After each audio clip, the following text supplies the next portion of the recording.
Hello everyone, welcome to Learnica English.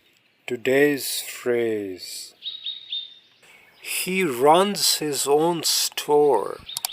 ये भी आसान है, मतलब वो अपनी दुकान चलाता है. Example: So, what happened to Sam? और वो Sam का क्या बना? Actually, I heard he's doing well. He runs his own office supply store now. दरअसल मैंने सुना था कि वो ठीक ठाक है, माल सप्लाई करने की दुकान चला रहा है. 1 point. Run, दुकान वगैरह चलाने के लिए बोला जा रहा है. That's all for today. See you tomorrow. Bye.